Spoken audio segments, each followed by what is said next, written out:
I am being weirdly specific with today's category, so let me just read out what I've got written down here. Video games either based on a movie or telling an original story relating to a movie, i.e. either a movie tie-in game that directly relates to the plot of the film, or a video game that takes inspiration from the movie, so either a prequel leading up to the film or a sequel dealing with the events of the film. Now, a mix of medias have been used for decades, for centuries, in order to promote different things at the same time. The earliest example that comes to my mind is movie posters. You're advertising that a film is coming out by creating an artistic rendering of what people need to know about said film. And movie tie-in games or games based on a movie are no different from that. It's both a unique experience for the viewer to have, while also being an advertisement for the film itself. We will not be talking about games that tell a wholly original story or a story that's not directly related to a film. So apologies to Star Wars The Force Unleashed, Star Wars Knights of the Old Republic, Star Wars Jedi Fallen Order. Sorry to Star Wars. Number 5, X-Men Origins Wolverine. Our first entry is a movie tie-in game and released alongside the eponymous film in 2009. Whether you owned a PS3, Xbox 360, PS2, Xbox Wii or Nintendo DS, or even a Windows PC, the game was available to you in some form or format. The Unleashed editions were exclusive to the PlayStation 3, Xbox 360 and Windows, and were a lot bloodier than the regular release version. While the game was released at the exact same time as the film, there are a couple of tweaks to the story therein. We have the same backstory that's featured in the film, the exploration of Team X, as well as the origins of Wolverine's adamantium skeleton, but there are a couple of small diversions based on instances from Wolverine comics. Specifically, both the prologue and epilogue within the game are based on the Days of Future Past series. Also, unlike the film, there was more gore, more blood and more violence in these games, and if by today's standards that 2009 graphics package didn't look like a can of tinned tomatoes, I would say it would not be for the faint of heart. Raven Software partnered with Activision to produce a game that many felt was the best visual media representation of the blood and gore found in the Wolverine comics. That was until the release of Logan in 2017. While the game has received regular plaudits from the likes of IGN, GameSpot and Screw Attack when it comes to lists like this, its initial reviews were mixed at best. On the bright side, Greg Miller, CEO of Kinda Funny Games and at the time a writer for IGN, described the game as a guilty pleasure, which I take to be a big old tick. Number 4, Disney's Aladdin. Unlike Wolverine, Virgin Games USA's interpretation of the Aladdin story did not release at the exact same time as the film. Instead, the Mega Drive game released a year later in 1993 to coincide with the home film release of Aladdin.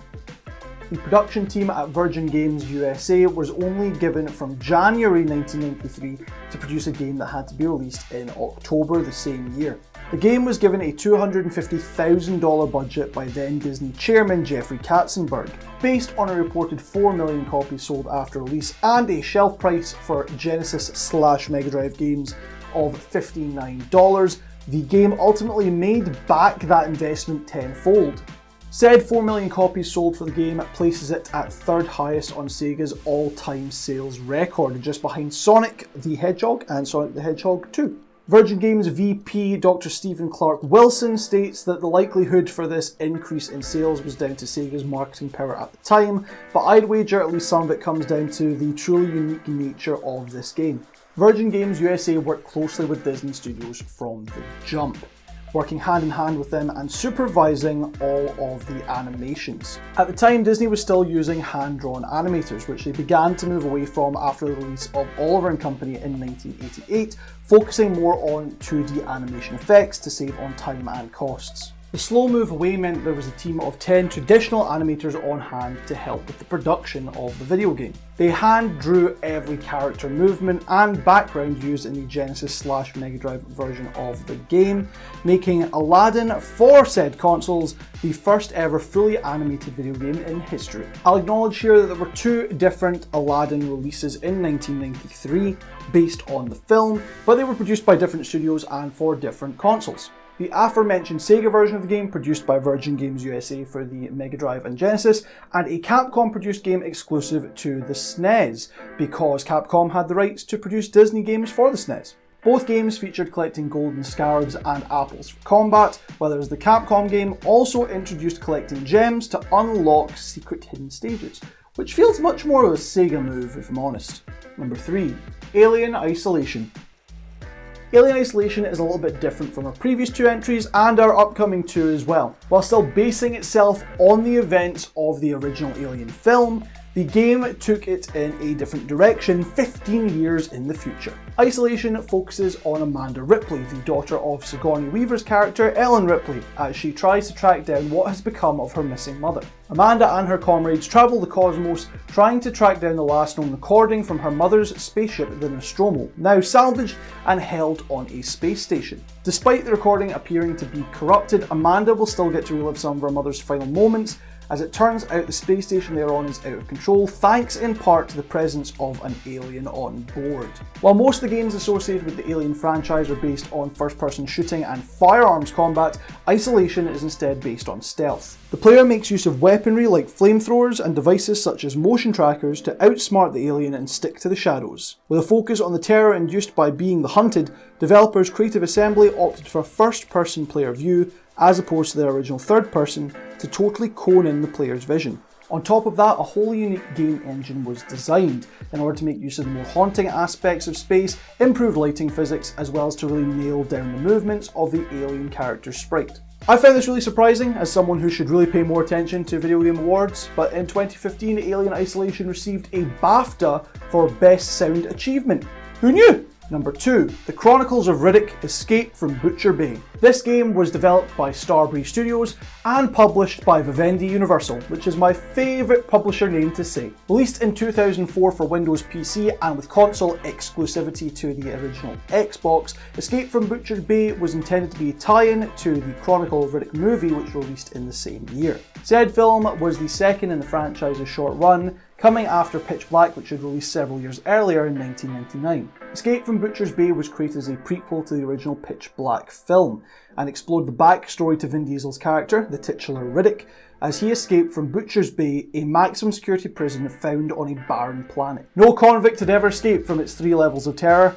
No convict until Richard B. Riddick. That's right, Funhouse told me his name was Dick Riddick, and I am not letting you forget it either. As we join Vin in this flashback, initiated by an opening scene, which depicts the moments just before the opening of the Chronicles of Riddick, we do so through a well-received and well-reviewed stealth action game. When it comes to reviewer ratings, the game is almost universally an A+, with out of 100s coming in regularly in the 80s and 90s. Whether it be hand-to-hand combat, stealth gameplay or the graphics overall, they couldn't be referred to at the time as anything other than acclaimed, with nothing but minor graphical glitches to speak about. As a result of such high praise, every element of the game was compared to the leaders in the field.